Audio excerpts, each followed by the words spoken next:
So what is up, everybody? It's your boys, Dan and Devin, back again with episode 2, Breath of the Wild of the Locked In Retro Plays podcast. How we doing, Dan? Fantastic. I'm ready to discuss. All right. So we're kicking off this episode with, stuff that happened in the news the past month. So the first thing I have, Dan, is Sony releases an update where if you buy a game digitally, you must connect to the internet every 30 days to validate your license. Otherwise, you cannot play that game. What are your thoughts? Interesting. Did you hear about this? This was like a couple days ago. No, but that's not given the way the industry is going forward with like DRM and like always on policies. That's not completely out of the blue, honestly. 30 days, that's not terrible. Also considering what Nintendo's done with their game share program. Correct. Where you have to that's very renew it the same similar. way. Yeah. What if I told you that Xbox tried this a few years ago and PlayStation roasted them for it and made a commercial about it? Does that change your opinion on it? It's... That Xbox tried to do this exact same thing. I was going to say, it did sound kind of familiar. PlayStation made a commercial being like, you don't need the internet to play our games. Oh, Yeah. screw that, man. Yeah, so, and it's only a couple of years ago. Does that change your stance on it at all? Well, it does sour that notion from Sony now, yeah. I do wonder if there's been any change in the management or in the marketing department for them to really do a 180 in that regard, you know? Yeah, I'm not sure, just because, like, on one hand, I don't think it's that big a deal, but I also am always connected to the internet, so it doesn't really affect me at all that much right now. But if you're someone who, like, takes your PlayStation on the go, or just something like, I don't know, times are tough right now. If you lose internet for a little bit, or you don't have Wi-Fi, or you take your PlayStation to college, or Sure. and they don't have Wi-Fi on your in your dorm room or whatever. Right. Because once you connect back to the internet, it validates your license and you can resume playing that game. But where people are like, grabbing the torches and the pitchforks is the fact that it's also just something that if you buy it, you don't technically own it, which is what the big problem is. Oh, of course. Like, the push for or rather the contention that has been really cropping up lately, Nintendo kind of, like, brought that back into relevance lately, was the whole, as to what you just said, you're not owning games. Well, in the realm of, like, if you buy them digitally, of course. If you buy physically, you have a lot more agency over that, but, the idea that you're just borrowing a license, and then in the end user agreements, it probably says something along the lines of, we can revoke this whenever we want. Right. They have the fine print, but they'll, I guess, avoid it as much as possible for the sake of good faith and PR and everything else under the sun in that regard. So. Yeah, do you think that this will help sway people back towards going more physical? Because I know within the past year, longer than that most likely, probably the past 3 or 4 years, you've seen companies more so push towards digital with like digital only releases and maybe a digital version coming out months before a physical release. Do you think that this is gonna start pushing people back towards physical? It's funny you say that, because there were some analytics that came out in the past few months that for the first time in years and years, physical media purchases have actually had an uptick. Really? Yeah. I mean, it makes sense, I guess. Yeah, between like subscription services people think are being too much, combined with the economy being bad, companies like Xbox with their outrageous pricing and their online tiers or whatever the hell was going on with that. That's our next story. Yeah, I bet.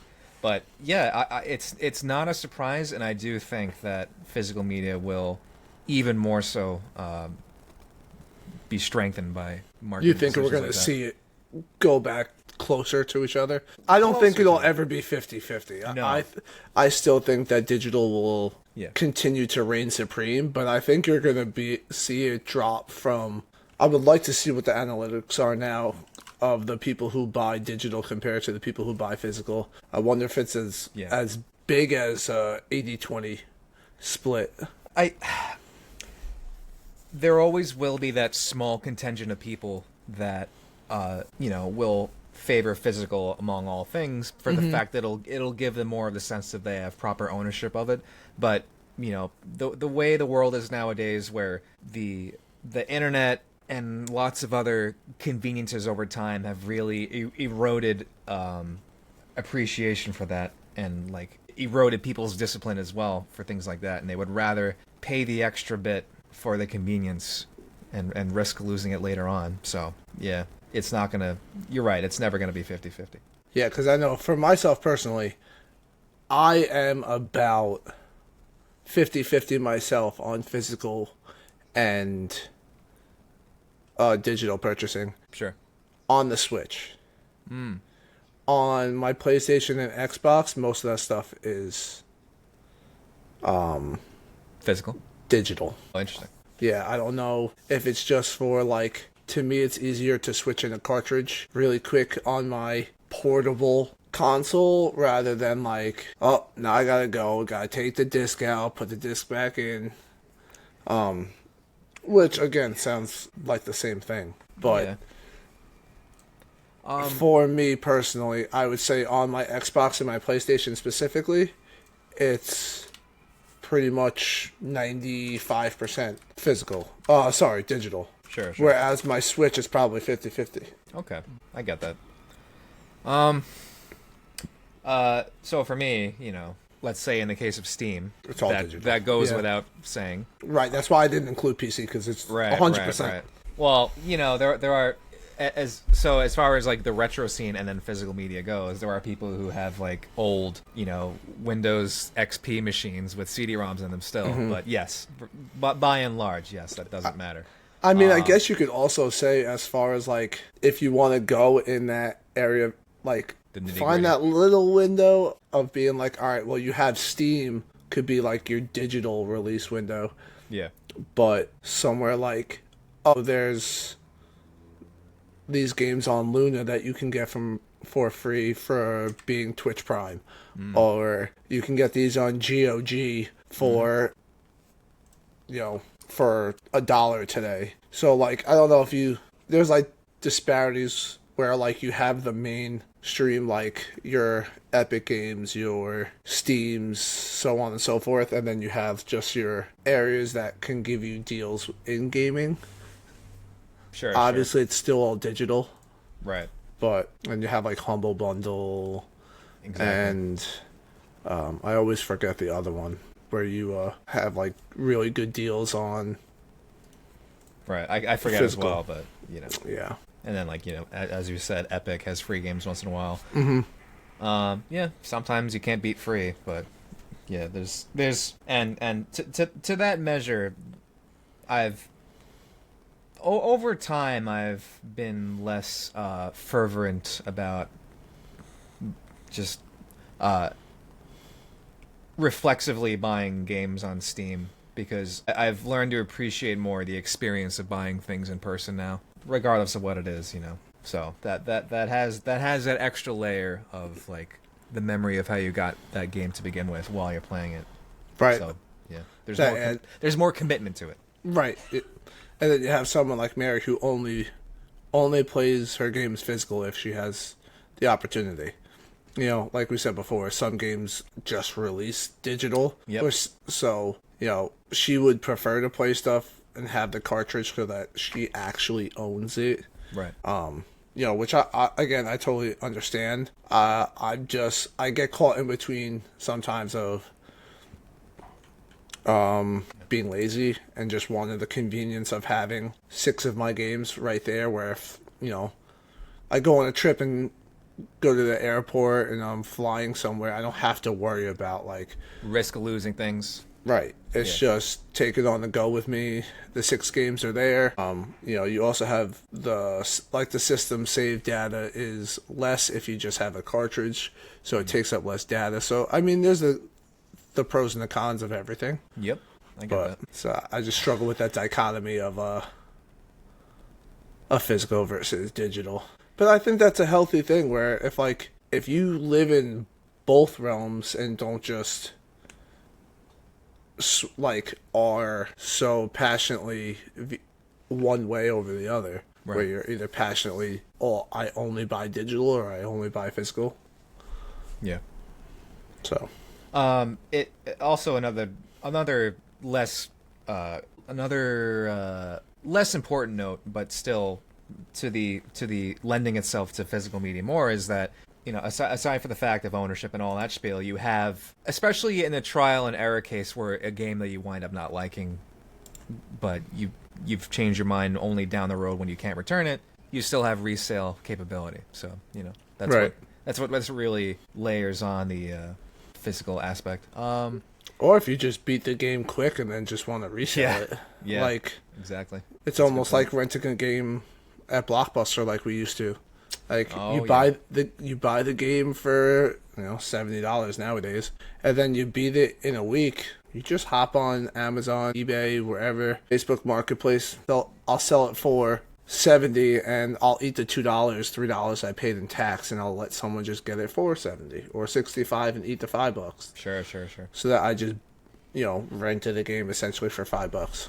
Yeah, good point. All right, so next point was as of April 2026, Microsoft has lowered Xbox Game Pass prices with Game Pass Ultimate at $22.99 a month and PC Game Pass at $14 a month. These updated plans offer access to hundreds of games, cloud streaming, and online multiplayer. But new Call of Duty titles are no longer day one releases, joining about a year later. So now Game Pass Ultimate will be $22.99 a month.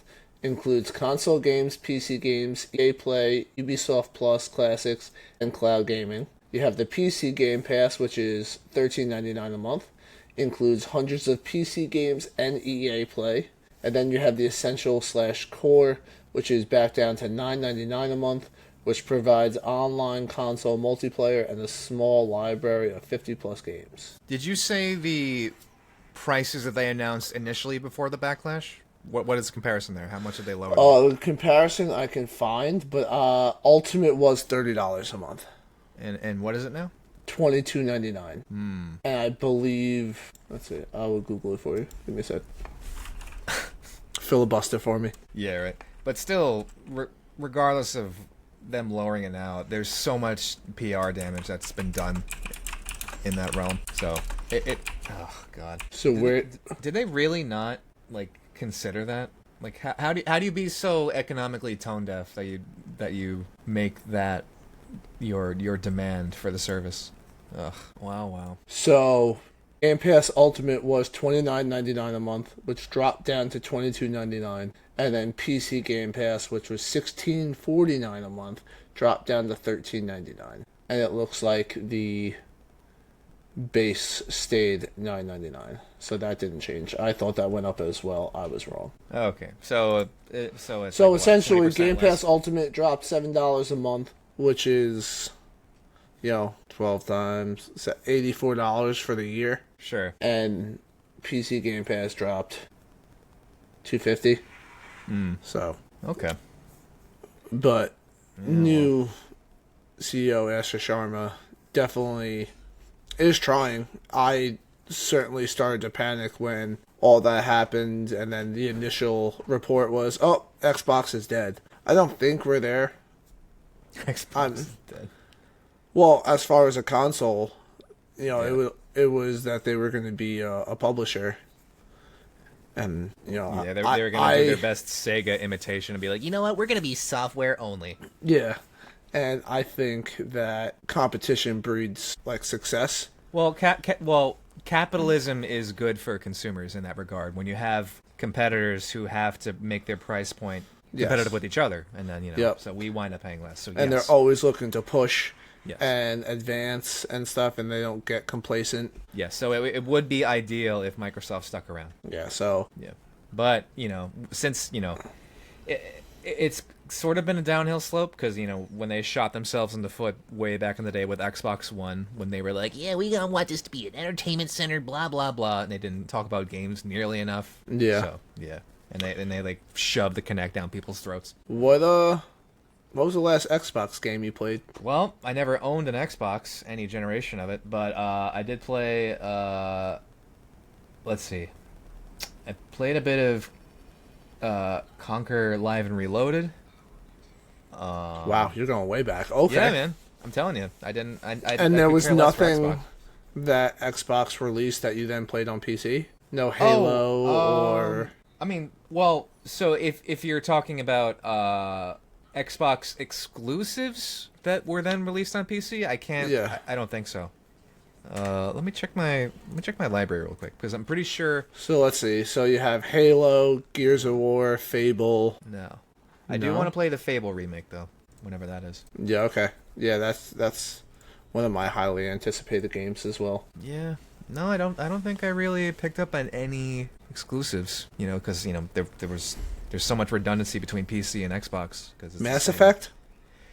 No, I never played Mass Effect. Believe it or not. Wow, Yeah. that's going on our list. Chat, you heard it here. That one of these days, Mass Effect will be one of the games that we visit. Because I love Mass Effect. Sure. People say Mass Effect 2 is like Yeah, one of the be-all, end-alls. yeah, Okay. for sure. It is in the holy grail of. I don't know if it's necessarily on the Mount Rushmore, but Sure. There's not a lot of room to squeeze. Okay. But yeah, it's Microsoft is still on shaky ground because, as I said before, it's the damage has been done. So I'm sure they'll bring back some of the player base to the online subscription, but I don't know. It's just people are more dubious than ever now for that. what would you say if I say that I pay for the Ultimate on PlayStation and Xbox? Man. And I have the high plan on Switch. Switch. Oh, the whatever. Oh, the expansion pass. Yeah, I am in it. Good grief, man. Yeah. You are bleeding money. Yeah, that's why I have to go for a higher job because I just pay so much money to Sony. Listen, I am. And you don't finish games. And I don't because I have so many to play. Now you know why. You masochist. Oh my god. I could never live that life. Yeah, chat. If you are joining us for the first time, go listen to episode 1 on Spotify and on YouTube.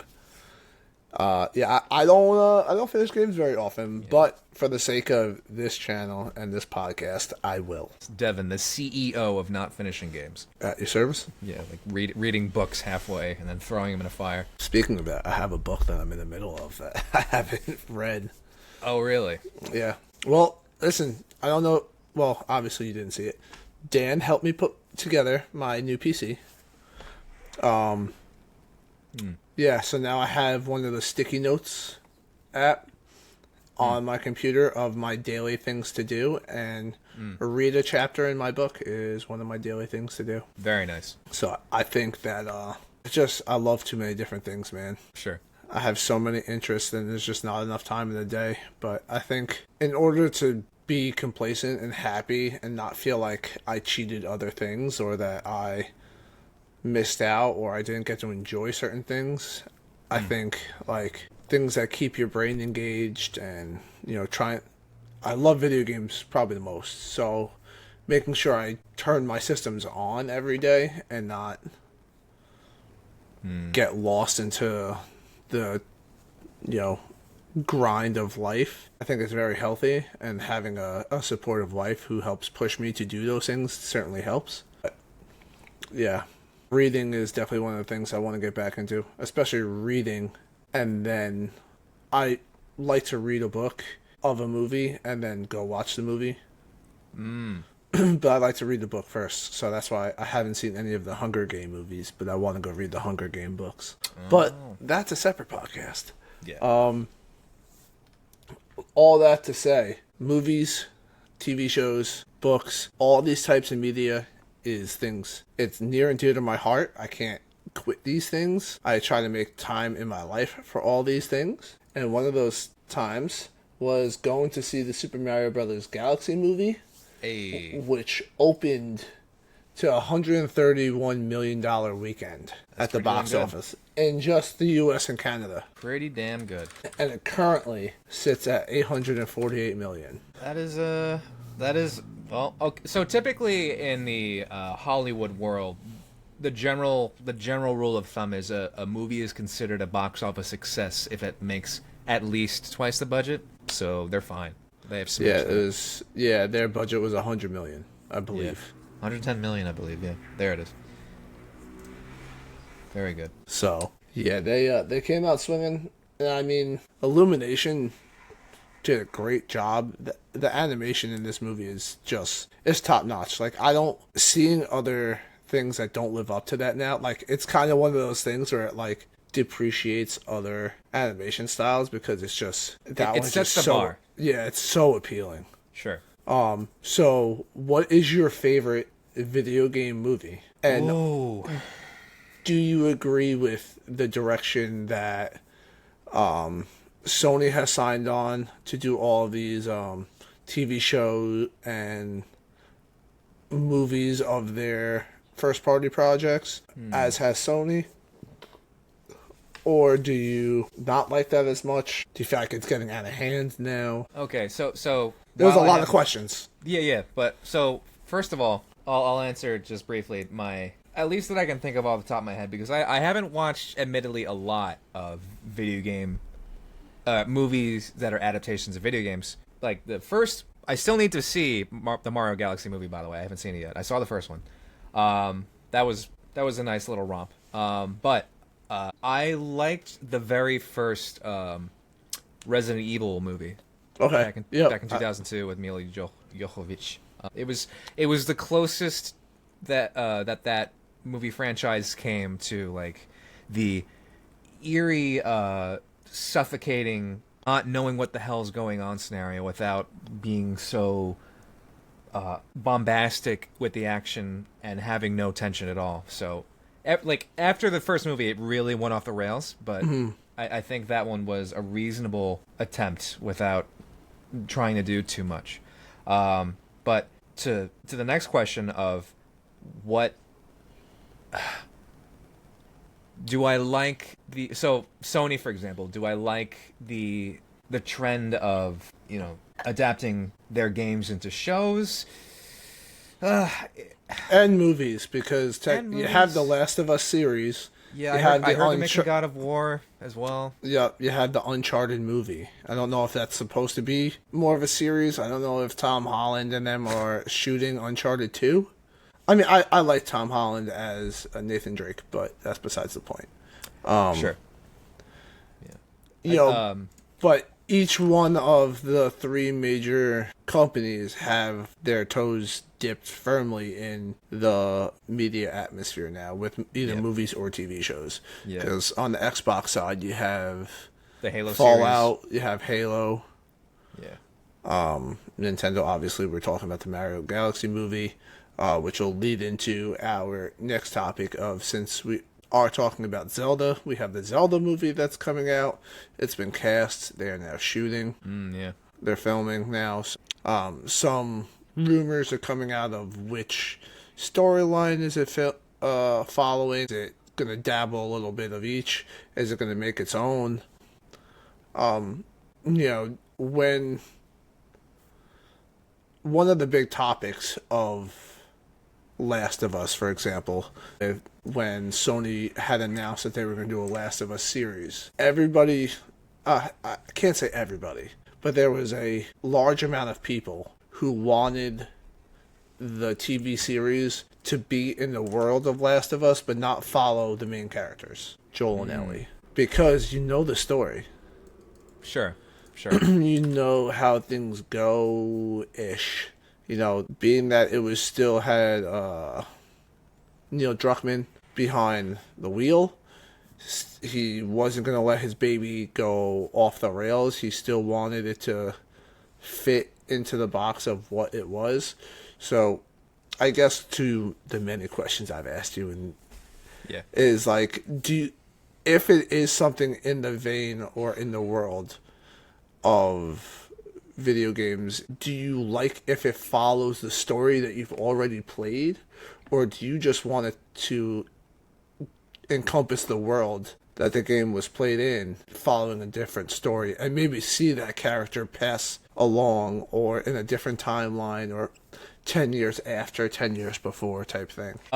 So the first sentence I'll throw at you as the answer is it's going to depend on the franchise. Okay. So, especially if how much meat there is to the story itself. Because with the Mario movies, they're so low stakes, so inconsequential. Yes. They're focused on comedy. Correct. So you can just eat that up all day long. But in the And it's case just of Easter egg after Easter egg. yeah, after exactly. Easter egg. It's fan service. You're there for the fun of it. But when there's games that have so much more, games that have so much more emotional depth to begin with, where they're supposed to at least resonate on a more personal level where you're unconsciously trying to stipulate more from that because it's more akin to real world things that can happen and are tangible. We try to see them as fleshed out as possible. And so in the case of The Last of Us, I would rather it be a different set of characters entirely, whether it's an adjacent timeline in the case of Jolie and Ellie, or if it's in the future or the past, whichever. But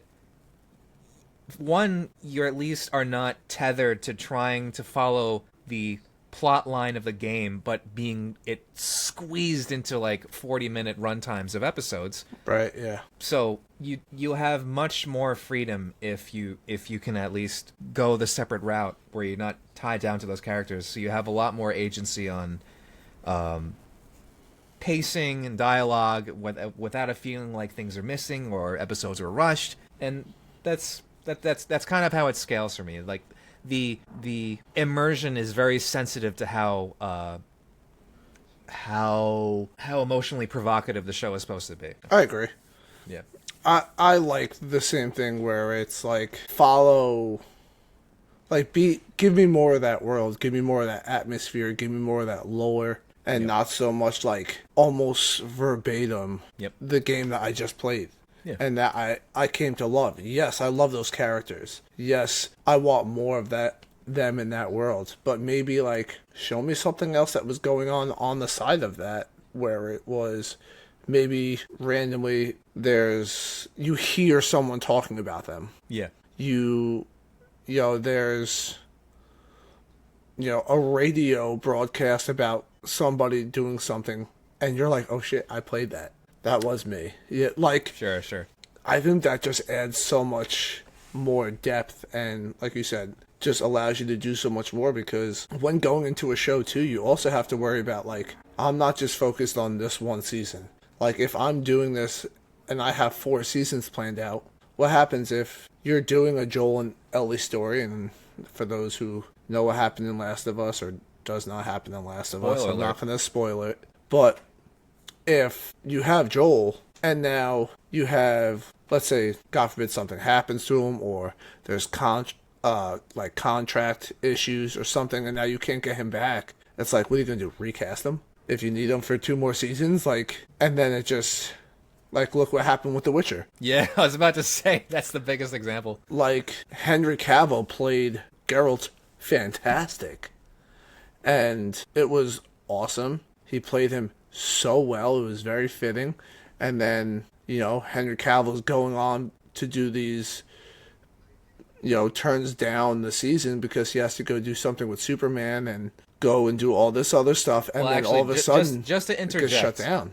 Actually, just to interject, supposedly he left because there was a lot of creative differences that he was having with the director at the time. That too. Yeah, he was like going a lot. The director and the producers were going way too much off source material. Yeah, at that point.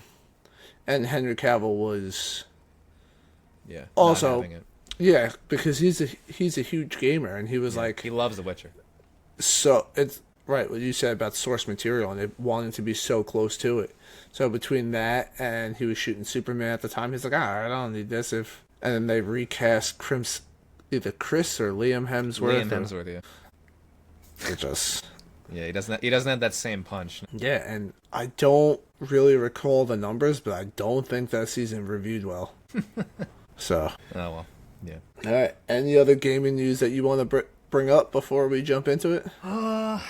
Well, so since you brought it up, I am. What do you think about the Legend of Zelda movie thus far? As far, like, in terms of, so it's live action, and it's, if from what the cinematography that we've seen so far elicits anything, it's gonna have obviously a more serious tone, because generally the Zelda franchise is a bit more serious than Mario, for example. So Yeah. what are you expecting, and or what are you hoping from this movie? Hoping for, honestly, just a good time, good story, hopefully following ish one of the games, if not, like, I hope it makes sense, Sure. like, in line with a lot of the Zelda lore. Because I don't want to see something where, like, I understand that the Zelda timeline's, like, split off, and then there's Yep. different variations that had different games, and it's one timeline, and then with this game it branches off, and then there's more branches from there, Yes. and then they connect again at some point. So I just hope that it's not just, like, not even on those branches. Like, Sure. you have the branch of all the games and all this stuff that all comes off of it, and then you have the movie, and it's Sure. not even connected to up here. That's what I don't want to see. Like, I want to see something that you want to see the cool fight sequences. You want to see, the Master Sword. You want to see Ganon. You want to see Zelda. Obviously you're gonna get Link talking. Yep. I don't want it to be a joke. Like, if this movie comes out and gets 70s across the board, I'm ecstatic. This movie does not need to come out and be the best gaming movie of all time. It doesn't. It just needs to deliver on the core things that make Zelda Zelda, which is the story, the music, the atmosphere, and the ties to the characters. I want the movie, before I forget that note, I want the movie to at least find a way to successfully elicit a sense of exploration more than anything. Yes. Which I think is kind of one of the fundamental tenets of that franchise. Yes. Even if the story, what I'm hoping that the movie. So I have very subdued expectations, I'm gonna admit, because you're taking it from a game which is already gaming is still in a minority of the populace in terms of, like, recreational activities. So the movie has to be enticing to a broader audience who may not be even familiar with The Legend of Zelda, and they have to make a movie that will try and sell. So what I'm expecting is it's going to be a very watered down in terms of story, where it's going to be something of an average of all the games in some regard. It's going to be Link, it's going to be Zelda, it's going to be Ganon, and maybe a handful of tertiary characters. But I want the feel of it. I'm not expecting too much from a story that's going to wow me. Or, well, what I am also hoping is they don't just, like, do so much exposition dump that you wind up falling asleep, or they deliver it in a very poor way.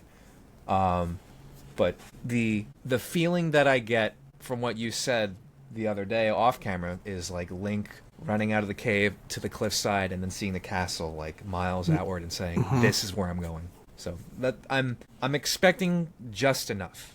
Do you want it to follow one of the games? Not necessarily. I want it to at least bring the sensibilities of all of those games at least into some cohesive manner. That's really it. Do we think that the movie will follow the... Okay, I think if I had to guess, if they were going to try and follow the template of one of the games, it would probably be Ocarina of Time. Yeah, that's what my I was guess. going to say. Yeah, that's what I was going to say. So, if he beats the water temple in 20 minutes, I riot. Oh, man. 6 out of 10. He beat the water temple too fast. Yeah, for real. One of those. Yeah, I am looking forward to it, though. What is that, a year away still? 2027. I believe it was May of All right. 2027. So let's. Oh, you're right. So the director Wes Ball. So he did the Maze Runner trilogy, and he also did the Kingdom of the Planet of the Apes, which was a decent movie. I did enjoy that. But he doesn't have a big Catalog? filmography. Yeah, not a very long track record. But you know, he's not Quality over chopped liver. quantity. I suppose. I never saw the Maze Runner movies, so. I liked them. All right, so we will segue from the rumored Zelda movie, or I guess confirmed Zelda movie. Yeah. Just not much details other than some of the cast.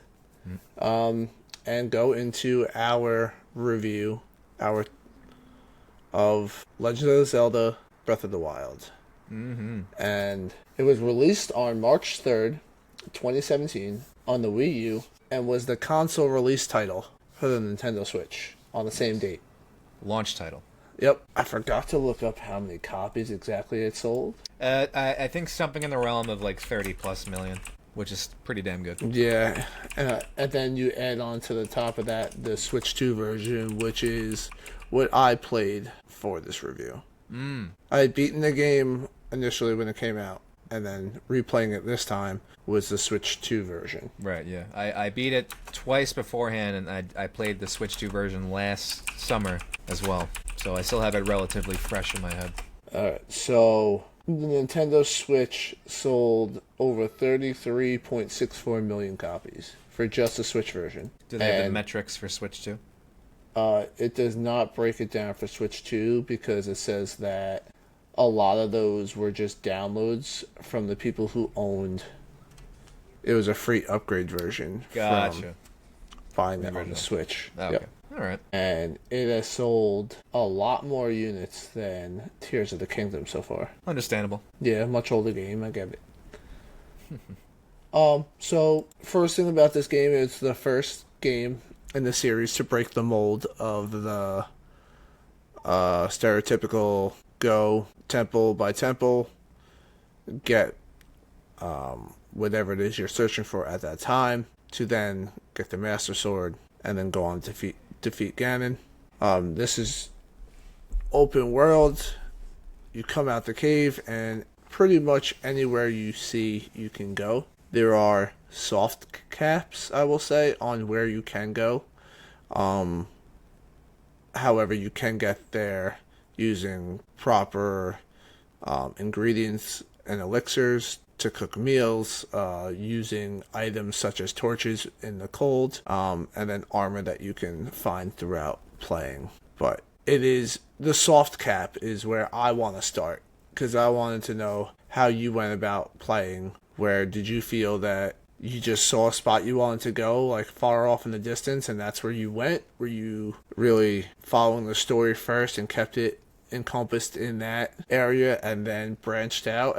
How did you go about playing this game? So I will say all 3 playthroughs that I did, I tried to say... I still tried to stay relatively engrossed in the story. And for the most part, I did follow, like, the beats of the objective points that they wanted me to go. The first couple of times I played, I did go to the Zora domain first. And then I went to, like, Rito Village and yada yada. Rito Village is my favorite, by the way. To the soft cap, where, you know, we're somewhat limited in regards to how you can advance through an area. Like the Zora domain, for example. Let's see. Trying to formulate that right. What I love about that in particular is you have a path within like entrenched high ridges along the Zora domain where you're kind of following the river, going along the bridges. And it's raining the whole time. And you don't know why necessarily to begin with. You're getting some clues in from some of the Zora that are kind of swimming about and telling you the king wants to see you, the prince wants to see you. But what I love about it is the soft cap is contextual to the story. So it's raining, so the sides are slick, so you have to stay to the path. So it doesn't feel like a cop out. It doesn't feel like there's any cheating going on where they're just arbitrarily trying to keep you on these rails. It makes sense, and you can at least appreciate it for that. And then once you beat that divine beast, then you have that reward of being like, now I can go to these high plateaus and everything in between and see and look on Zora's domain from up above. So it really, that they really nailed that. And I can see why they want you to go to Zora's domain first, because that is the most corralled you are in that aspect. In Reno Village, you can kind of get there any way you want.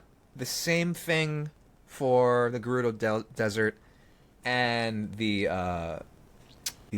Goron City, but you get a bit more punished that way, especially if you don't have elixirs and whatnot. Yeah. But it's Nintendo kind of knocked this one out of the park in terms of like the scale of the balance between how much to let you explore versus a very moderate punishment for going off the rails, but at least not saying you can't go this way at all. I think they struck that balance beautifully with this game. I agree. And as on the same hand as the soft cap, you also have the enemies, which you could defeat with anything. But you have the soft cap of like, yes, you can essentially not get hit by every enemy if you know how to dodge correctly and all that stuff. Understand their attack patterns. But it's also having the right weapon because the weapons break. Yes. And you have to manage that. And a lot of times while you're fighting an enemy, they will drop their weapon after they get hit. Or you could throw a bomb, or you can use your ability and stasis them in time and then, hit them a bunch of times. But, you have the flurry rush if you dodge at the perfect time. And then, again, it's just using if you have a 4 strength item and you're going up against a Lionel, it's not going to do much. Yeah. So that's why I think it's a soft cap, because technically you can defeat every enemy, or most of them, with no armor, 3 hearts, because all the little things that you can do to then upgrade other things is very rewarding, because it's almost like everything you do in this game has some type of reward somewhere. Yes. To try and layer that on there, to add to what you're saying, yes, the game rewards going off the beaten path more often, because you'll find more riches and rare items if you literally go off the path, as opposed to just to the objective markers and whatnot. But yes, and Koroks, Yes. all 900 of them. Oh my god! Yeah. 900. I'm never gonna be a completionist for that. I'm never. Koroks. Yeah. And you need 441 Korok seeds to maximize your upgrades. Yeah, no thanks. But I counted my first playthrough where I was determined to get all 900. I stopped at 337. I don't blame you. I probably got less than that every time. What was I saying? I find it, well, to what you said a second ago, yes, in theory you can beat any enemy with just 3 hearts, yada yada, just a handful of branches, what have you. But the game at least has the established rules of combat, so you never feel cheated out of anything. You know what you're getting into right away because of the structure of this game as it is an RPG, where it's not levels, it's not XP, and it's not you being guaranteed to get hit in a turn-based fashion. It's entirely on your shoulders of whether or not you can do it. But you have you're completely within reason to just walk away from any fight, but then get stronger. But then the methods of which you get stronger feel so much more rewarding in that regard. So once you get more hearts, once you scrounge together more weapons, once you defeat more moblins, anything in between, and then you finally get down to Lionel, and then you get that like dopamine high. So it it works so well because you have your hearts on screen, you have your stamina, you know what you're getting into. There's no BS in between. That's another thing Nintendo worked out so well with this game, especially in the open world RPG format. Yeah. The abilities you have are you have a round bomb, a square bomb, the stasis ability, which chains items or enemies in place for a short amount of time.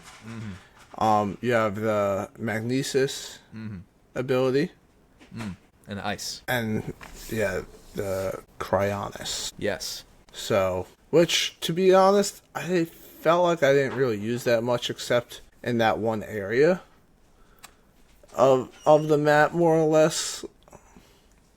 But I like.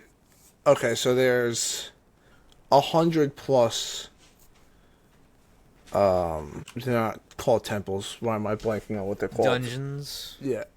shrines. Shrines. There we go. Whew. Yes.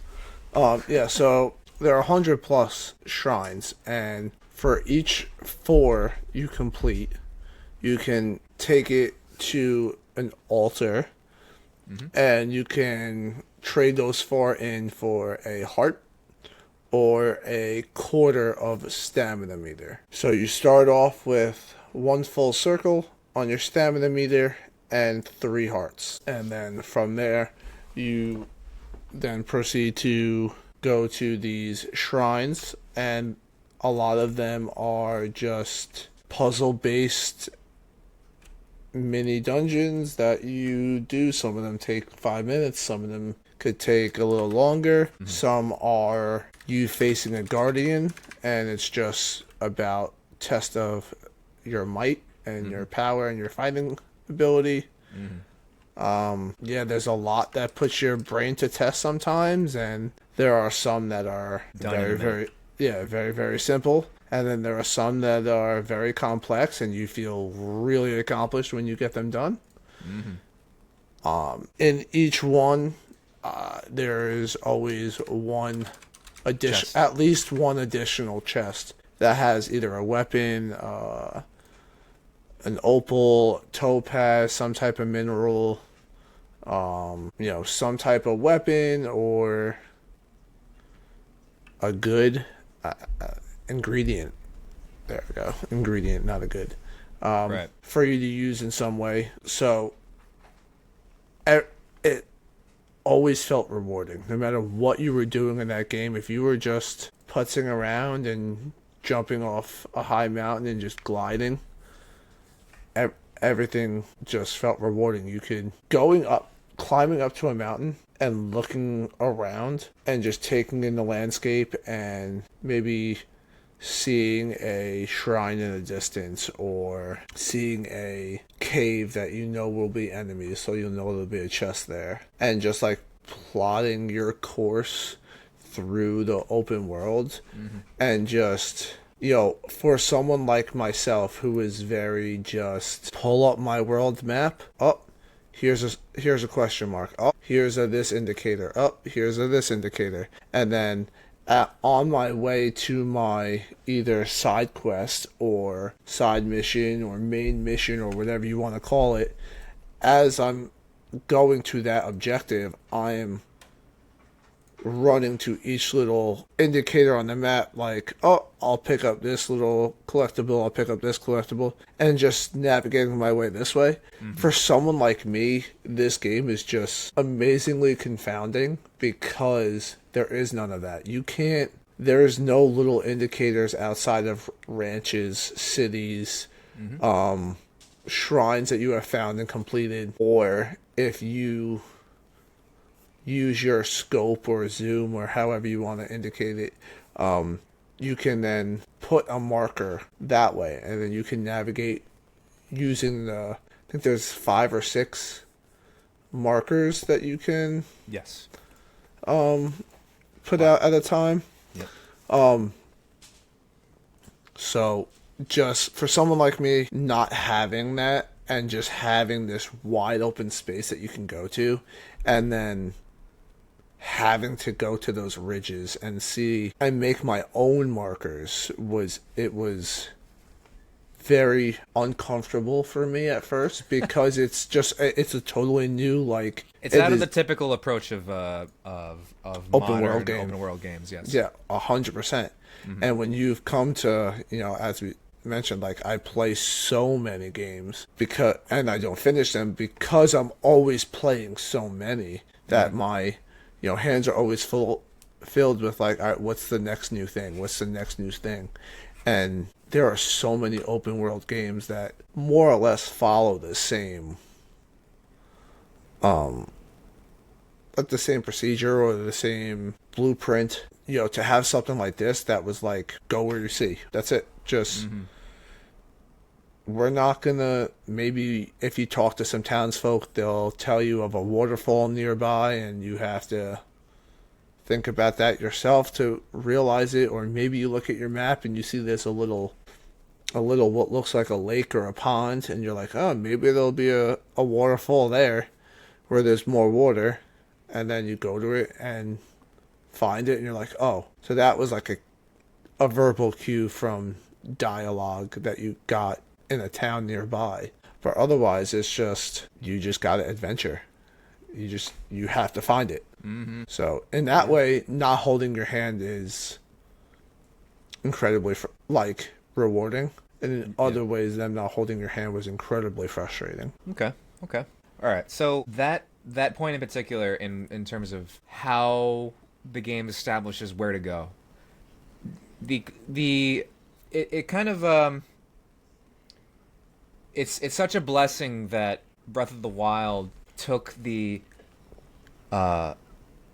layout of Hyrule and stuck with it for all these games, because especially since like Link to the Past, and then with Ocarina of Time and Twilight Princess, and a lot of like the mainline games, it's the Hyrule field in the center, and then you have your landmarks, everything in between. So what happens is they did Breath of the Wild in particular, they made it so much more in that you can, for the most part, navigate the game without ever pulling up your map in theory, because they establish some visual guides along the way, especially if you can orient yourself relative to true north based on where something is. All right, is that Death Mountain? All right, so that's Zora Domain. Okay, so that's the Hebra Mountains.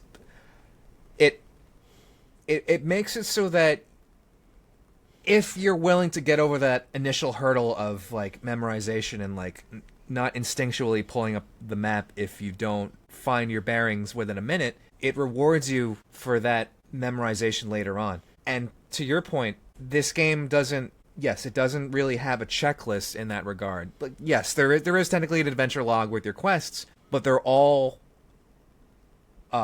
discovered by your own merit. The meritocracy of this game is purely by your own exploration. It's one of the most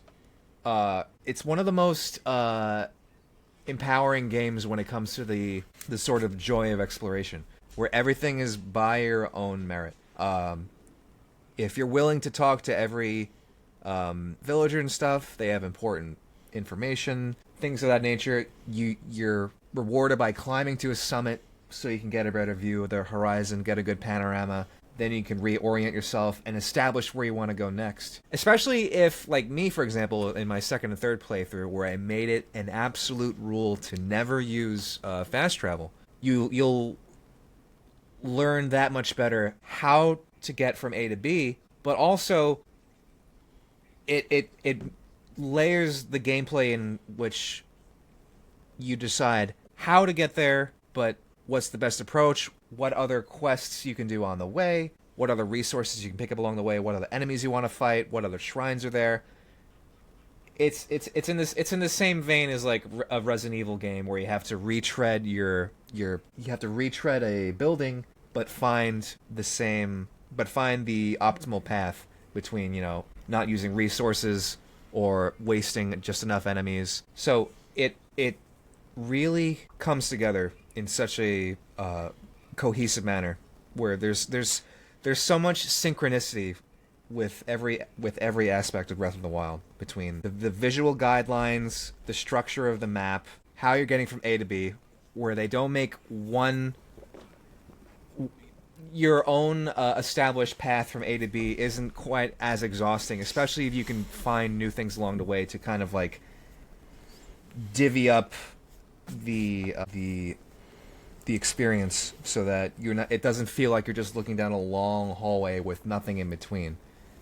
The joy of discovery is like carefully gumdropped everywhere. So it just it comes together so well. Well said. Yeah. Was there anything in the game that you think they failed at? Not that they failed at, but I do think and most people I feel like have this point of contention as well, is just that the weapons. Because if you were to boil it down to its simplest, there's only 3 kinds of weapons in the game. Yep. Your one-handed, your two-handed sort of blunt weapons, and then your spears. And then they all, well, in some measure, depending on the numerical scale that I don't quite understand to its fullest, between like damage and durability being assigned a very similar value. It's just the weapons break a little too easy. And you've kind of exhausted that bit of newness somewhat early on in the game, as far as I can tell. Especially if you're very adamant about exploring, like to the fullest extent. So you get like, a royal knight's sword or a branch. Then you just have everything in between. So it's just, especially when you've realized right away that there's only 3 types of weapons, it doesn't have that punch. It loses that luster right away, because you know what you're getting into with a weapon, where the only nuance is, say, a flame sword or a wand that throws electricity. That's the only bit of variety. That's a niche, yeah. Yeah, that's the only bit of spice to that. That I would say that's the weakest thing, but still, that's not a by no means does that like bring the game down significantly at all. Right, because without putting too much and talking about Tears of the Kingdom too much, they did take some of these things and then fix it, and then it was a learning point for them. Yes. And they realized, all right, we have the structure now, we just have to fine-tune some of these things, which, I mean, to start it, the structure that Breath of the Wild is just a testament in its own. Mm-hmm. But for me, and this is going to sound like old man yelling at the clouds, it's the cooking, man. Really? Yeah. Oh, right. You did mention that. It bugs the crap out of me. No pun intended. There is no rhyme or reason to anything. There's, like, I get it in Tears of the Kingdom. They have the recipe log. I get it. I get it. I get that they didn't think of it. But it's so frustrating that you have to go online to look at what was alright, I need an elixir to help me with the cold, because I don't have the right armor set to get through the cold, and if you carry a torch, it'll help you with the cold, but then if you get into combat or try to run, if you run, you put your torch away. So, like, just having to Google, all right, what is the elixir? And then the things that make up the elixir don't make sense. Like, if you have a warm-bellied frog, and then a random critter part that doesn't even make sense, and then whatever, a food or sure. To cook it with, and that'll be your elixir. It's like, oh yeah, of course, why didn't I think of that? And then it wasn't until this playthrough, so I beat the game once in 2017 when it first came out. Mm-hmm. Beat it, played it a bunch. I think I put 170 something hours into it, trying to go for all the Korok seeds and all that stuff, and doing all the side quests that I could find and all that stuff, trying to get all the armor pieces. But it wasn't until this playthrough, and I don't know if this was a recent update, I probably should have looked it up, but that you could click on an elixir that you have, and instead of using the elixir, you can look up what its ingredients are by clicking on it in the menu screen. I didn't notice that last time, and I just think, like, it's just, there's no rhyme or reason to it. If it was like you read You know, if you, what's the geese, the flying bats? If you have an electric geese or geese, whatever, however you pronounce it. If you have an electric one of those, like, it makes sense in my head at least that that critter part would be used. Like a resistance to electric or whatever. Right. It's not.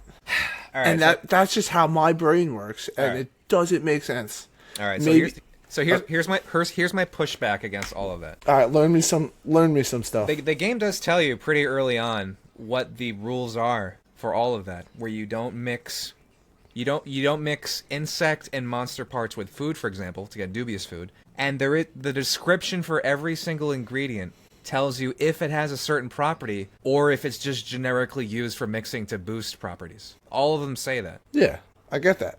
But Okay. what's to say, like, the electric geese eyeball or whatever it is? Yeah. And it says, like, oh, this would be a great part for making an elixir. Right? Okay, so Yes, then... but as I said, the description tells you if it's actually going to do something or if it's just to supplement something else. They all say that. You have to read. I get that. But to me, it's not clear enough. God. It's just not. It doesn't... I don't know, man. I never had that problem. I do How much do did wonder you if there's a cook a lot? contingent of people out there that are in the same boat as you are. Did you honestly. cook a lot? Yeah, I did. Yeah? Okay, here's what I did have. It wasn't an issue, but just for the sake of the fun of cooking, where I wanted to find out different ways to make like the most effective for like a lot of hearts would be like meat skewers and things like Right, that. yeah. But I wanted to have fun with like, oh, if I took tabantha wheat and cane sugar and the honey and blah blah blah, it would make this, right? No, not really. There was a little bit of arbitrary limitation in like, oh, I thought I was gonna make a cake, but it just turned out to be another apple tart or whatever it was. Because I just wanted there to be more variation depending on that. But I guess they didn't have that many permutations going on. But the rules for cooking are established between whether or not you actually talk to people and the literal text of every item. Well, I'm talking about elixir specifically because I Sure. did cook a lot. You know, I found, all right, if I put 3 steak together, it's going to be simmered steak and it'll give me whatever it is, 6 hearts, whatever Yeah. those would be. So it's like, I get that. You mix that with this and you get this. Those I was fine with to make better food for hearts. Got that. But like to make some that were like attack power up or stuff like that. Like that's the part I really struggle with, and that was annoying to me because it wasn't ever something that, not that it wasn't explained, because like you said it was, but it's not something that was ever to me like rationalized to where it made sense. Okay. So that's just what I felt to me one of the biggest flaws in the game was, for me specifically as a player, was because the game gives you so many ingredients, and as you get later in the game, what do you find the most of in the world? Apples, and they're a quarter of a heart. And I'm sorry, I don't want to be there towards the middle to later part of the game when I have 12 hearts and I have to eat 75 apples to go from 1 heart to 3 quarters. Like, I don't want to have to do that. Yeah. Like, so cooking to me was the big part, and it was also like, wanting to use a lot of attack power ups and stuff like that, because Lionel's really gave me fits. And They were damage sponges, that's for sure. yeah, and I struggled with, that was basically like some of the only few enemies that I really, really, really struggled with. Sure. As you're supposed to. Like, they're supposed to be that intimidating and threatening and nerve-wracking and stuff like that, but to me, that's what my biggest gripe was. And I understand that I could be alone on an island, but that's what for me was the hardest part, was the cooking and getting elixirs and making it make sense. Well, at least to what you said, yeah, I wish there were more moments like that. Like Electric Keys is actually a great example where yes, it does say what it can do and what it's supposed to do, which is not much, but I do wish they actually properly, or not properly. I wish they did make the arbitrary decision to like program it in so it was at least more like property changing in that regard. So yeah, yeah, so be it. That was just my pretty much my only gripe with it. That's your biggest Achilles heel. that's the lowest point of the game for you. You think? Mm-hmm. Okay. Yep. I get that. I think the music was awesome. Yes. Yes.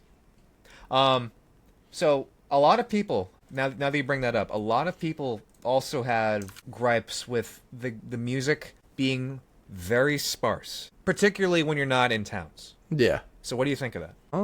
Honestly, I never really thought about it. Like, it never dawned on me now that you're mentioning it. Yeah. Outside Where of you towns. just occasionally get a little stroke of the piano Yeah. here and there, and then Yeah. maybe a little bit in combat. But Yep.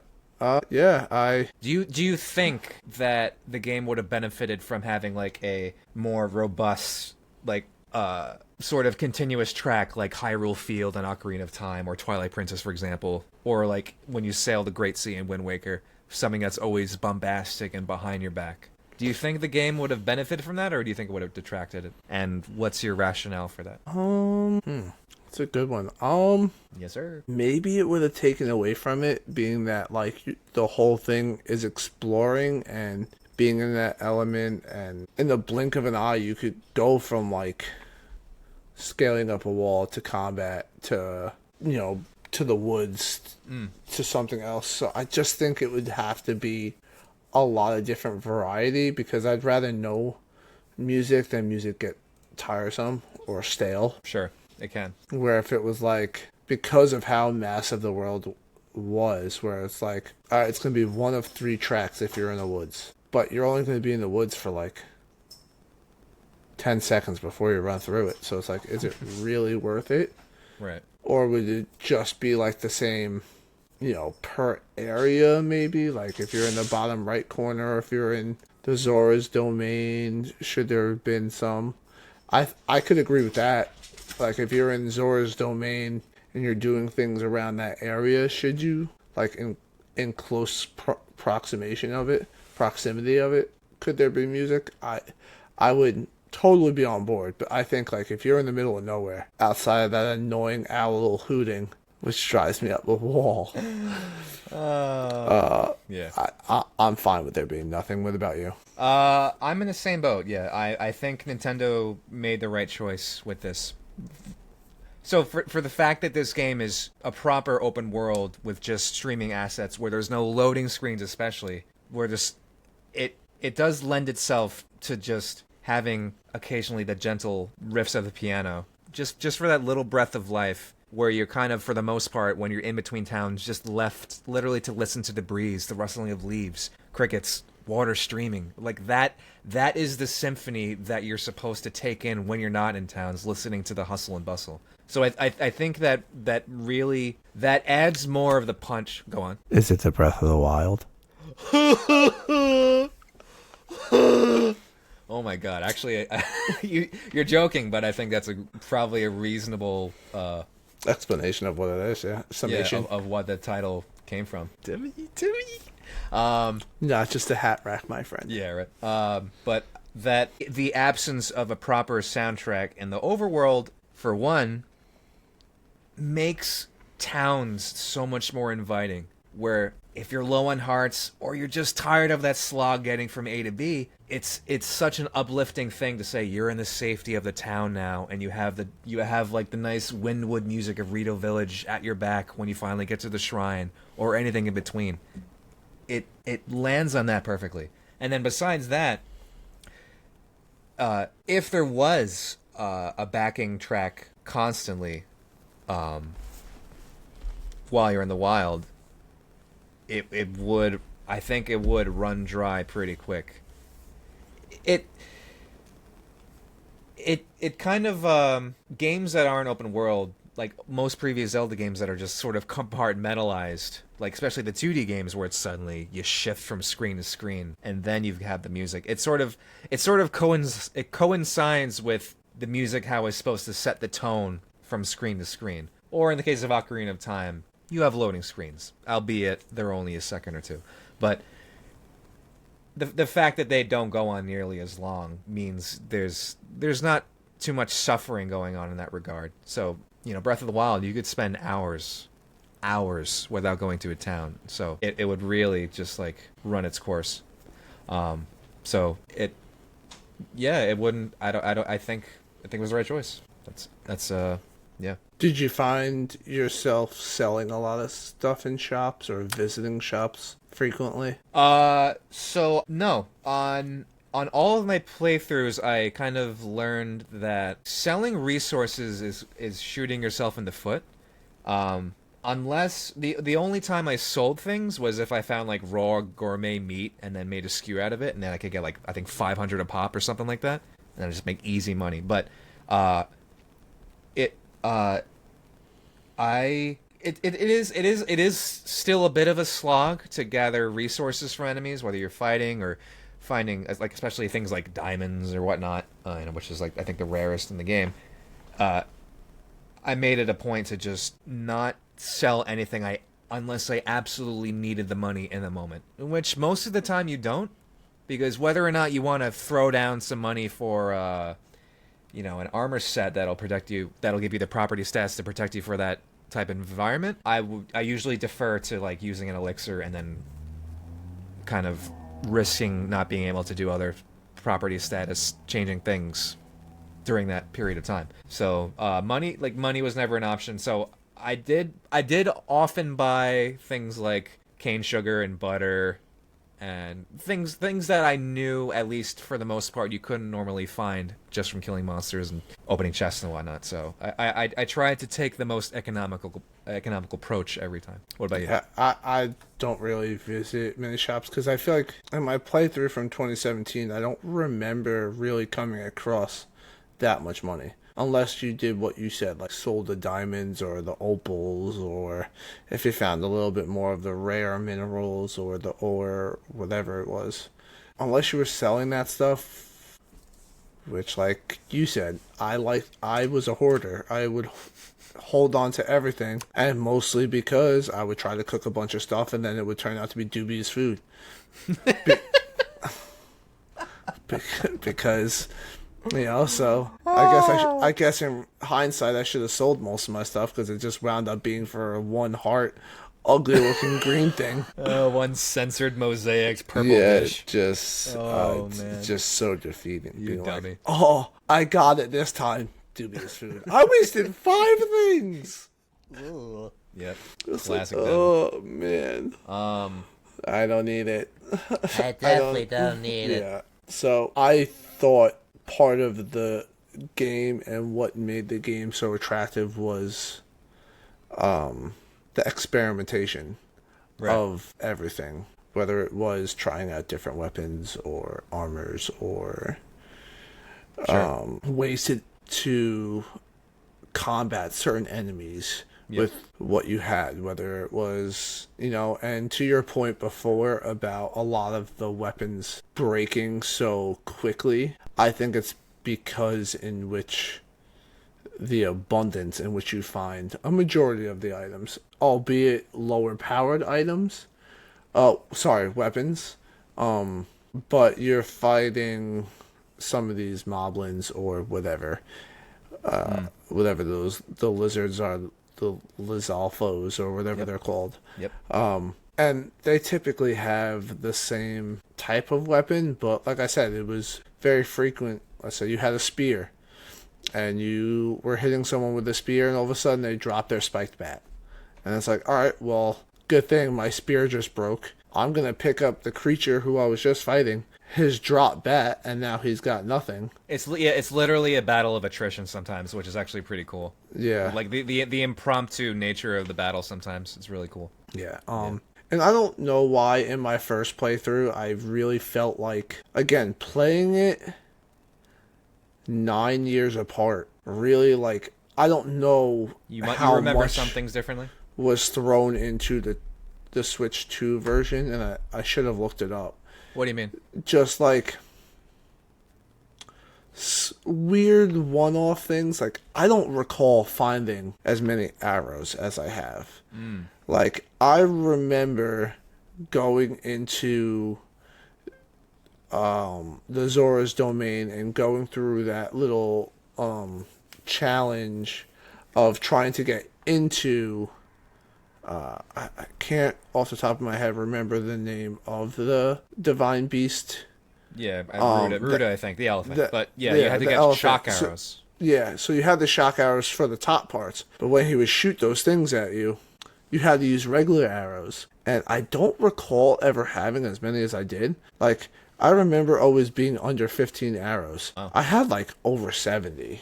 And I don't think I did anything like that egregiously different outside of just, fighting more, maybe. I do think they might have made some of those minor tweaks in the coding, because in my current Tears of the Kingdom playthrough, I have 750 something arrows. Yeah. It's like They give me like candy. yeah. Oh my God. I also, in this playthrough especially, I try to use my bomb as a weapon a lot. Sure. Especially if I see, like, one of the explosive barrels. Yeah. It's good crowd control, yeah. Yeah, I try to use my, my bomb. I LeBron it from from 3 and blow it up, and usually takes out a bunch of them. And Yep. yeah, so I think utilizing your environment is very helpful in this game, especially when fighting a horde of enemies. Because though combat is at times can be difficult, can be challenging, I think what takes that to the next level is sometimes the abundance of enemies that you're fighting at one time in that style and in that vein that you're fighting. Because it's not really a game that's designed for you to be fighting 3 or 4, like take care of 3 or 4 enemies at one time. Close combat. Like, range, you have bomb arrows, you have shock arrows, you have ice arrows, fire arrows, that type of stuff. To kind of maybe utilize your environment again, set grass on fire, blow up something near a couple of them, killing them. But as far as close combat, you don't have that aside from swinging a two-handed sword, maybe, where if you held the button and he does his like spin attack. Outside of that, like, there's not a lot that you can do close combat wise to fight off a few of them at a time. Yeah. So a few things about the combat that actually, now that you're bringing it up, there are a few things about the combat that I think Breath of the Wild doesn't do as well as Tears of the Kingdom. So for one, the 4 or whatever major abilities that you get, they are more limited in terms of, like, they are more contextually sensitive. So you need a body of water for the ice. You need an object to be metallic to use the magnesis. And then bombs just have their own, cooldown time, but they don't do a lot of damage, but they are good for, like, percussiveness and just spreading enemies out. So that's I think that might have been purposefully by design to, like, have you focus on, all right, let combat be combat. Your sword, your shield, your arrows, your ability to dodge, your ability to block, your ability to parry, everything in between. Another thing that I don't particularly like that's in both games is the flurry rush, because the thing is, it's such a easy, like, get out of free card, especially if you didn't even anticipate the timing and you were just in a panic, but just somehow triggered the dodge as they're in their animation swing, and then, okay, let me get a lot of free shots on them. It really, for me at least, I feel like it undercuts the rest of the combat in whether or not you actually backflip properly to avoid an attack, or parry to really leave them open, or you like throw your weapon that's about to break and it does double damage. Everything in between, and it feels so much to the wayside because of Flurry Rush, because it's such a dominant strategy. It's too much of a dominant strategy for me.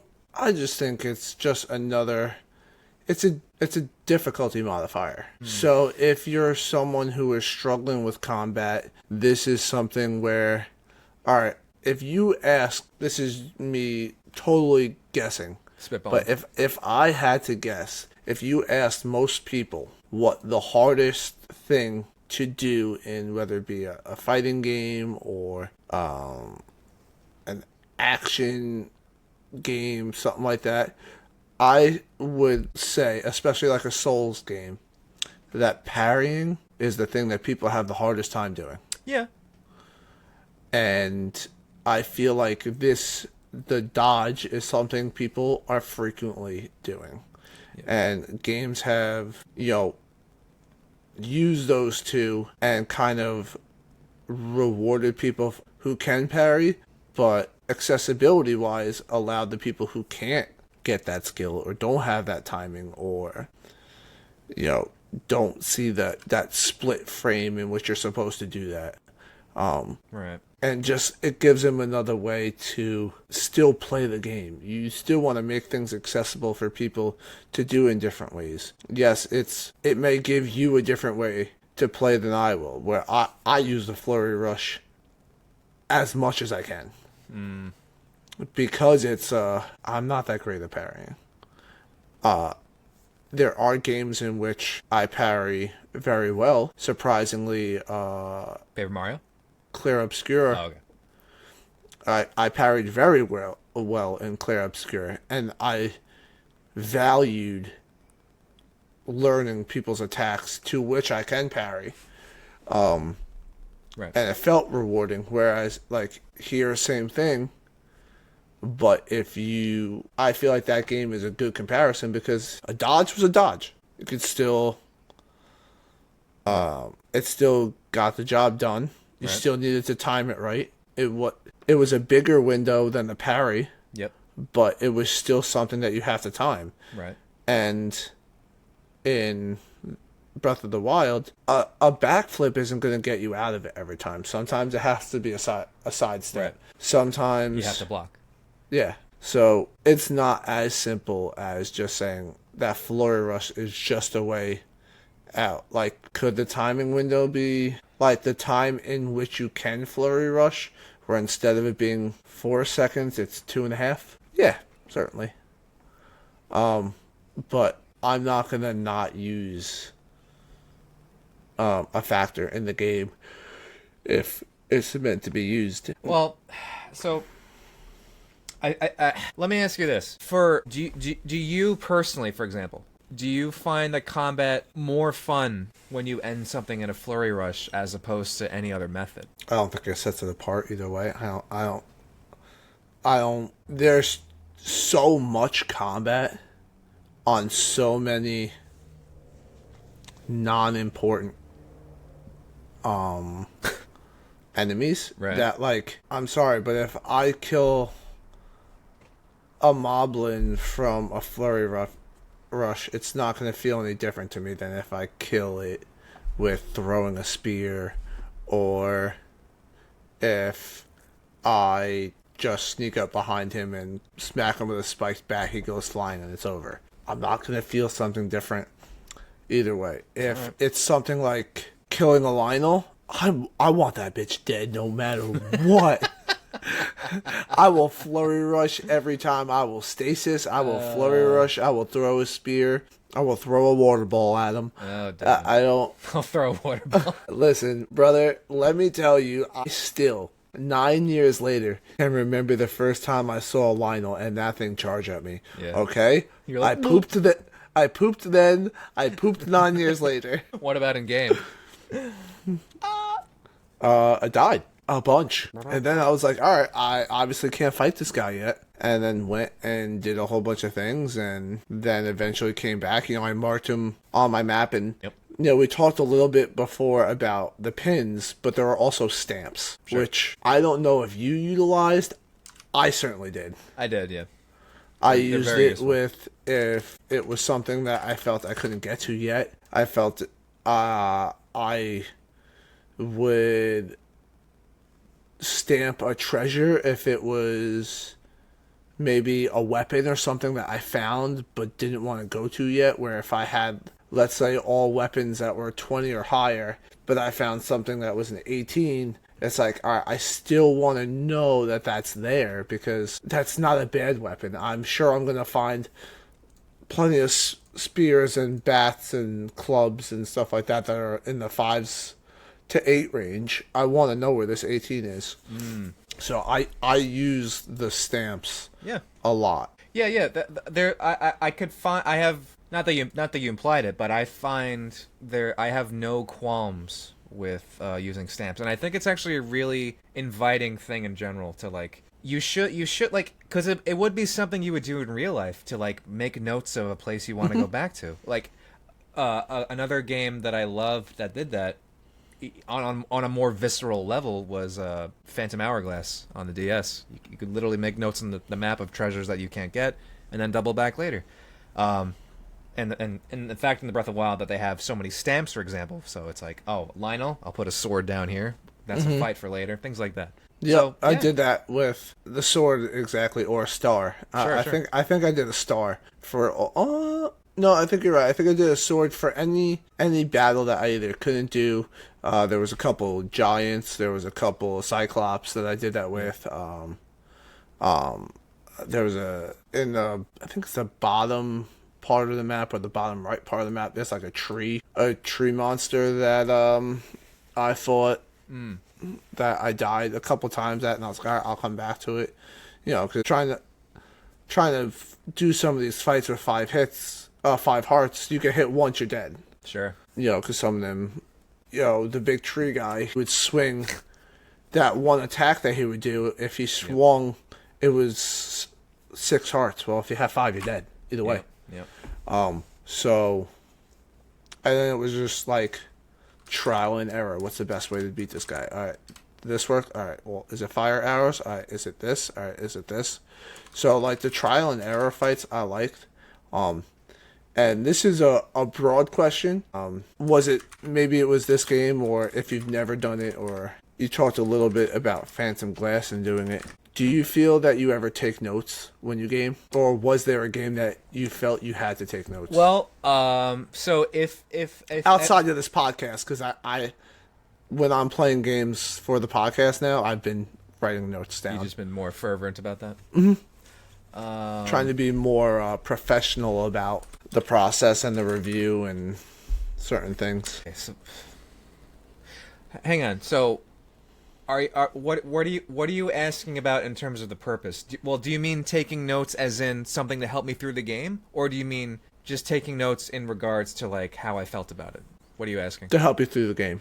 Like where something was, or if it's a riddle and you write down the answer to the riddle, or you write down the riddle itself. Right. So I did that for Ni no Kuni a lot, especially the DS version, because there's a lot of so for the DS version you literally have to draw out spells, for example, and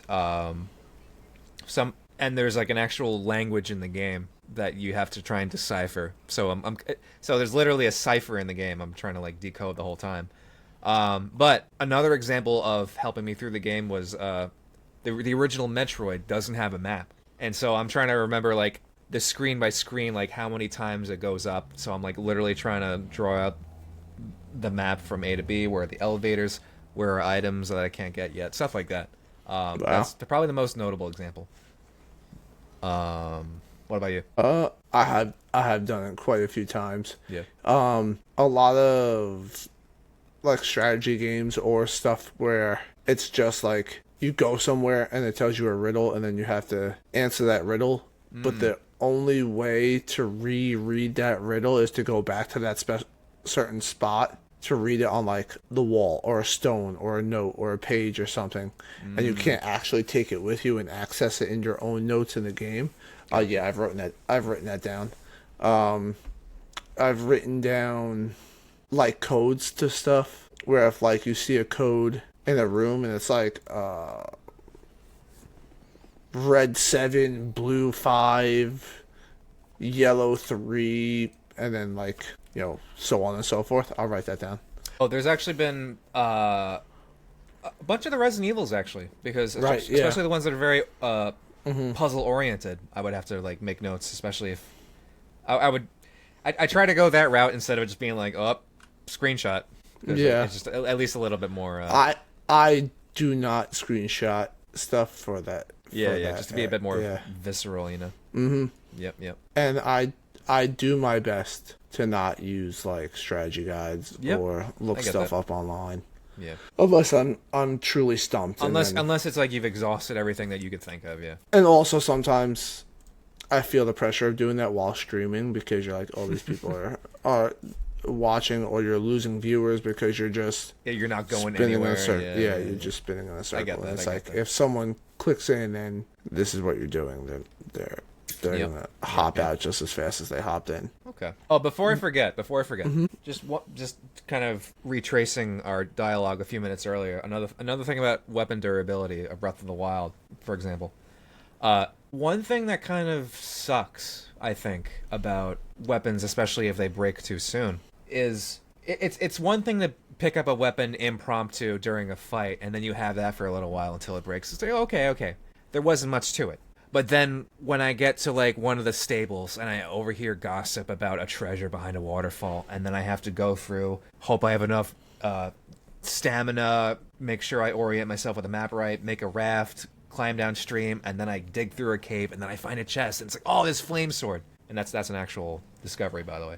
And then like only a few dozen hits later, it's like, oh, it's about to break, and I'm like, that's one thing that's not like balanced that well, I think. Like the ratio of like the journey to find something and only to have it crumble in your hands like Yeah. 10 minutes later. That's another weakness of that game. So do you feel like it would have been better if like it regenerates, or if it's something that like You know what I want? It would have been great just to have another branching decision of your use of resources to be able to repair weapons. That's what I want. Because you already have the Master Sword, which regenerates. So that's one thing to actually like differentiate the properties of weapons. I would have loved to see more. That would have been perfect. But then actually they already kind of do that with like the Hylian shield after you finally get Tarrytown back up and running, for example. So, but that I think that was a missed opportunity for that game. Like very coveted weapons that were hard to find, especially that you'd be willing to just throw down That's few a good rubies point, for. Or yeah. whatever. Yeah. But yeah. whatever. It's still not that much of a sting in terms Yeah, of like because low points. then you have to rationalize to yourself like, is this an important enough situation to use the flame sword? Yeah. All right, no, it's not. It's like, all right, so I worked so hard to get this weapon, and I'm not even using it in the fear of it breaking Yeah. and losing it forever. Yeah. The I would have been more than welcome to have that extra layer of decision making for all your crafting materials and everything else. So it really just comes down to sell it or just what I'm drawing a blank. What do you do again? So sell it. You either sell it or you can use it to. Oh man, I'm drawing a blank. Help me out here. And what? Well, just like, say for example, resources for weapons. I'm trying to think here. I can't. Oh, upgrading at the fairy fountains. That's what I'm thinking of. Okay. Yeah. But like outside of that, there's not. I don't think there's enough for that for resource usage. What if the chest that you found the flame sword in always spawned that flame sword, and it would reset every 3 days in game time? I wouldn't like that, honestly, because I feel like that moment, that initial moment of discovery is like the high point, and then just doing it over just feels like a little bit of a fetch, and then there's nothing new about it. So, you know, because you already have the Blood Moon for resetting monsters. Yeah. And I don't want to go that route with like finding things in that regard. So yeah, I would have loved the repair sort of mechanic to be fully explored. Yeah, especially with, like you said, the Blood Moon. So it's granted, I'm sure there's thousands or 1,000 different treasure chests with weapons in it. But with the blood moon spawns the enemies, which also have the weapons to pick up. So it's not like your weapons ever become. It's not like there's a limited number of weapons because of the blood moon will cause the enemies to also spawn with more weapons. Yeah. So you'll never run out. However, Right. if you play enough the chests hours, are finite, but you won't actually be outpaced by enemies by resources. Right. That's why, like, in Tears of the Kingdom, the fuse ability was one of the things that I did love about that game. I didn't like the game itself, but I still think that the fuse ability was awesome because, again, then it was just more into your resources and gave a new dynamic for each resource. Yeah. So, well, not only fusing, but then being able to attach weapons to arrows, which wasn't a thing. Being able to throw like any item you want. That's not in Breath of the Wild. I kind of overlooked that for a while, but it's so much more. It's so much more dense of an experience to have that many more branching ideas between like the risk reward of saving your resources or using them in the moment for combat, especially like things being really beneficial, like you sell ice fruit, or put it in an elixir for to help you against heat waves, or you freeze an enemy in the moment. It's great. Yeah. Or sell it. Yep. All right. There was one more thing that I was thinking about. Oh, so we briefly talked about, though this didn't follow the same template of all the other Zeldas, it still did follow it in some degree, with it being the 4 divine beasts, almost being like a mini temple, Somewhat, yeah. and a smaller dumbed down degree. Yeah. So did you enjoy those experiences with the divine beasts? Did you find them tiresome? No, so I thought they were fine. The problem is, I agree. The problem is they're all the same like composition in terms of they're the same like dark cardboard colored like mechanic beasts just roaming around, but the interiors are so there's way too much sameness for what it is. And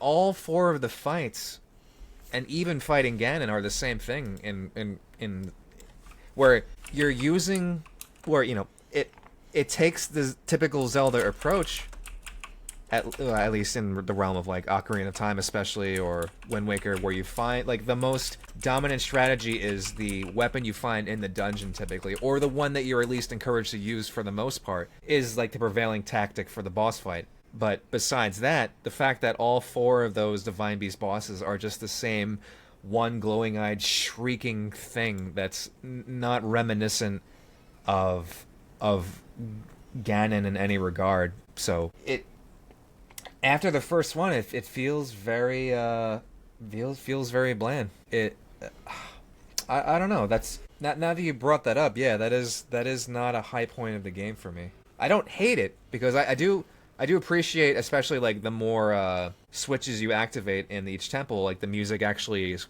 crescendoing and getting more intense before you get to the final bit. But they all just kind of bleed into each other. Did you like the fact that you didn't have to do all of them to fight Ganon, but you didn't have to do any of them to fight Ganon, right? Which is fine. Approaching the game in any regard, which is kind of another high point of the game. Right, but did you like the fact that they made it so that you didn't have to? You could have done it doing none, but if you did all 4, it took away his health. It cut down his health by half, literally. Yeah. Sure. It wasn't for the effort that it is. It's not that rewarding to think about, at least in my opinion. But the fact that it's there, sure. You haven't beaten Tears of the Kingdom, so I can't bring that comparison up. But Yeah, it's that payoff is not really there for me. I think, like for the sake of just completing the story, it is reasonably satisfying because I do love like the story of each of the champions. Me too. Albeit it is a bit, it's they're kind of sterilized in the sense that they're not so entrenched in so much of the story other than flashbacks and anything in between. But it kind of makes sense because you're trying to just retread literally 100-year-old memories, and it kind of lends itself to the game that it has to be sparse in the story because it is an open world format game, more so than other open world games where you can go literally anywhere in almost any order you want. So they had to make the story as modular as possible, and that consequently meant very reductive. Did you have a favorite ability, champion ability? Rivali's Gale. It was admittedly the most convenient, especially like Yeah, if that's it was my raining favorite. or scaling. Yeah. The others, Urbosa's Fury made it too easy for me. The Mipha's Grace, convenient. Oops, I fell down a canyon. I'm not dead. And then what's his face's shield? Daruk's protection. Yeah. Yeah, that's it. Yeah, but Rivali's Gale was fun. Yep, that was my favorite. The fact that you can use it twice before it recharged was nice. No, 3 times actually. I think it was 3 times. Anyway. All right, so final point. What did you think of the Ganon fight? Liked it? Didn't like it? At first, so here's the thing. At first, I didn't like it that much because I was like, "What the hell is this? This isn't Ganon. This isn't. This is literally a cobbled together mash of the ancient, the ancient weapons and all that, and he's just another shrieking, bleeding husk of oh god, what is that?" But it kind of makes sense story-wise because Zelda's literally been sacrificing her own free will and then preservation of self just to try and keep him at bay. With that, because keep in mind the Zelda story. It's Ganon being reincarnated as the single Gerudo male every generation, and she's trying to stifle that off as much as possible. So he comes out this botchling. So, but then the second part of the fight, which is really just easy fan service, where he's actually the giant pig beast, which is supposed to be his true form, and I was like, but it's okay. The fact that the initial fight kind of like scrounges together everything you've learned into the fight. He'll throw down flame, so you have to use the updraft. Then you can get kind of nice bow slow down time shots.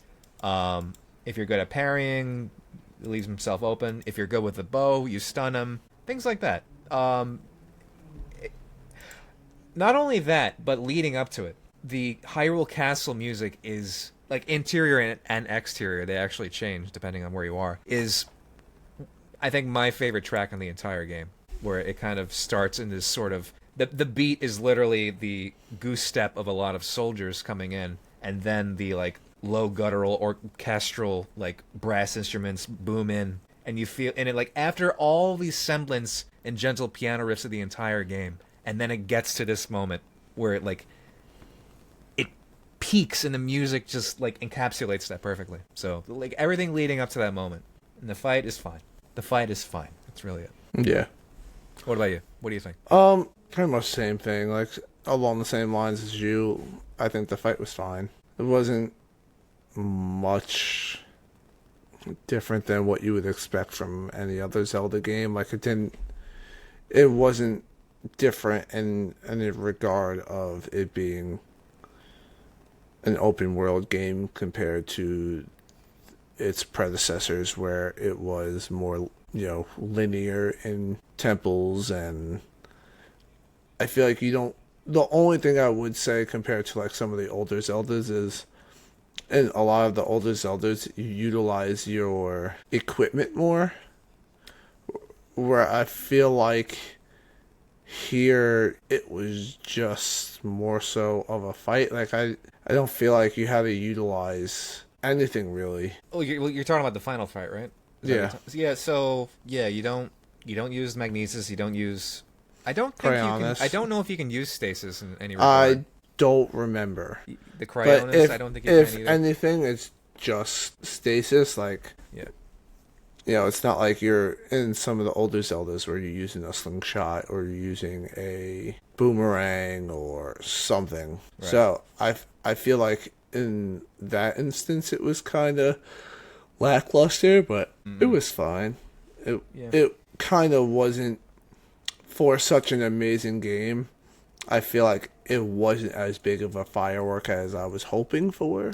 It wasn't that big, like that final bass note, that final firework, that punctuation to end it all out and wrap it all up, and you just sit there like, wow, that was an experience. Like, that was an amazing game. The boss fight didn't really sway me one way or another. It was just fine. I think the takeaway though is, as overused as a phrase of it was the journey to get to that point more than that fight itself. Oh, 100%. Yeah.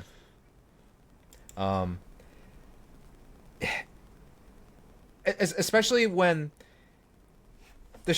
I've talked about this with you before, but the structure of Breath of the Wild lends itself to the story even more in that on the Great Plateau, the king explains to you, he gives you it in very generic, vague, obtuse sort of terms that Ganon's growing stronger and you have to prepare and fight. But the fact that the imperative is there, but it's so vague. It's so out there in terms of like story element wise, giving you no indication of how long it's going to be. But maybe it's just, well, when you're ready, when you have the tools, when you've traveled the land, when you've strengthened yourself, when you've gathered the resources, when you've gathered your allies, then you can fight. And then it's saying, because you did all of this, Ganon doesn't stand a chance, kind of thing. I think that's the message they were going for. Not necessarily that the final fight was supposed to be the most grandiose thing ever. And on top of that, now that I'm thinking about it, not to spoil it for you, but Tears of the Kingdom has a much better final boss fight. I will stand by that all day. Because Ganon in Tears of the Kingdom, in Breath of the Wild, is not humanized at all. There's no thread line except from thinking about previous games and what his objective is. So it's to what I said earlier. Yes, it's because Zelda has been keeping him at bay, so he's not who he's supposed to be. If you played, did you play which one was it? I think I told you the only Zeldas I played to completion were Ocarina of Time, Wind Waker, Breath of the Wild, and Link's Awakening. Oh, but okay. Only the remake in 2020 with it. Yeah. Okay, fair enough. But there's Oracle of Seasons and Oracle of Ages for the Game Boy Color. And I believe the ending of one or both of those games is that Ganon was supposed to be revived. You're stopping a wizard from reviving him, where it's like he's in this incubation period, and you stop it prematurely. So Ganon pretty much lost his mind. That's sort of the same. That's probably the same idea they were going for with Breath of the Wild, but I don't hate it, but I understand why they did what they did. So. Yeah, to me it was just fine. It's nothing to write home about. Yeah, it's not like gonna be up there on my board of greatest boss fights. Sure.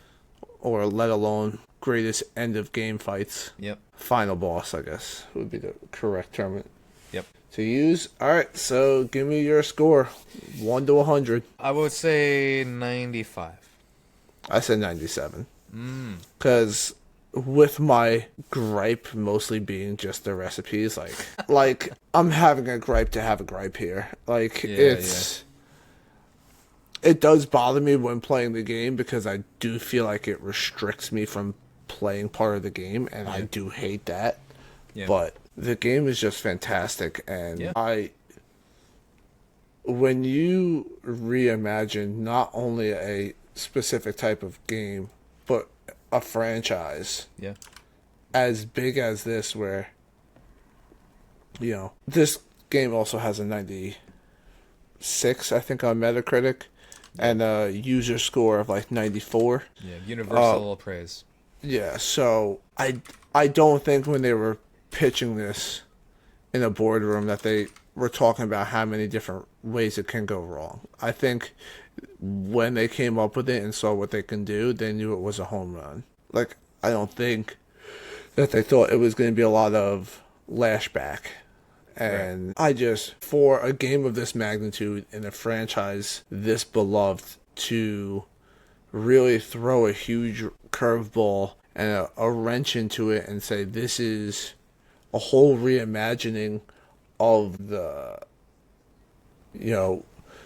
template that you guys like to follow and have known to follow, and there are some different variations of it, but more or less follow the same guidelines. And here is a different thing where it is massive. You can go anywhere and you knock it out of the park. Yep. I mean, I can't fault the fact that I don't like the recipe system as a way to just knock this game down a bunch of pegs, because I think every aspect of this game was taken into consideration. Yep. And was handled with such care and such love, and I think you see that in every aspect of this game, from the artists and the creators and the people who drew each blade of grass and the hair on Epona and all this stuff, like, that took the time into every detail of this game. I think was handled with such care and such love and appreciation for Zelda and for Nintendo, and I think the game is fantastic. I think it's a must-play for everybody, especially if you like open-world games, especially if you like Zelda. I don't see a world in which I wouldn't recommend this game to anybody, or wouldn't recommend it to everybody. Right. I think this is a generational game.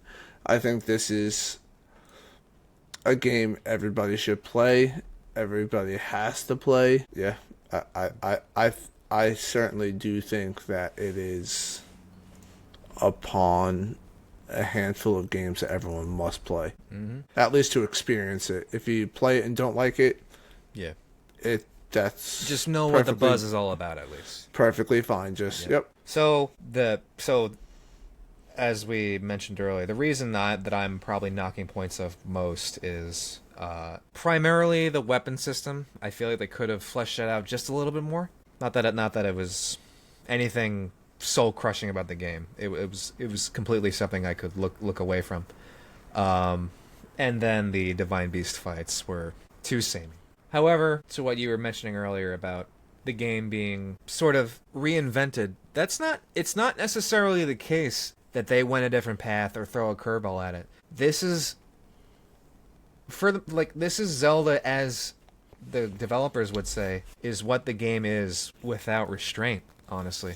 Yes, there especially at the time, the Switch is running on an NVIDIA architecture CPU from like 2012. It is laughably outdated technology. But it is such the Japanese way of minimalism, where they try to do as much as they can with like almost nothing. So the fact that they pulled this game off was a feat in itself. Yes, where they like, especially in an artistry sense, because the Switch especially did not allow for such fidelity, so they had to rely on color composition and as much like object culling as possible, so the thing could actually chug along.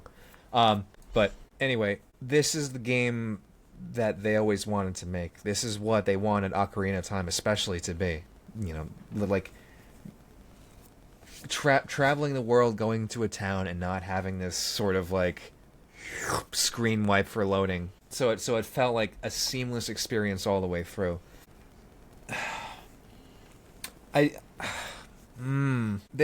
really was like a labor of love all the way through. A near perfect experience. Like this will be a game that will be talked about for decades to come. It is such a high point for open world RPGs. The attention to detail, the resource gathering, the use of landmarks, the non-reliance on numerics for arbitrarily keeping you from going to one area, where it's purely your own skill set and your willingness to succeed. So just all right.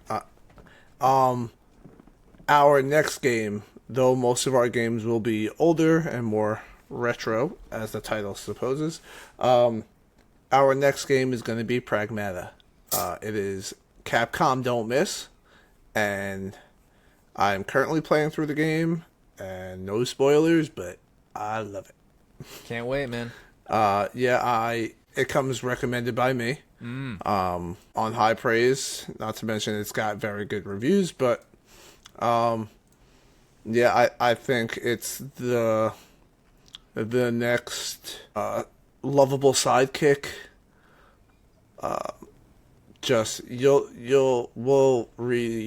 We will talk a bunch about it because trust me, I have a lot to say about it. I'm in the weeds in this game already, and I plan on. I'm gonna finish it. I'm gonna finish it. So don't worry. Whoa. Listen. David's gonna finish the game. Yeah. Make a All wish. right, so our May game is going to be Pragmata. We will be back the first week of June to talk about it. The question of the month will be, what is your Mount Rushmore of game franchises? Oh. And you can give one of two answers or both. You can give what is the Mount Rushmore of game franchises or what is yours personally. You can submit an answer with both of those.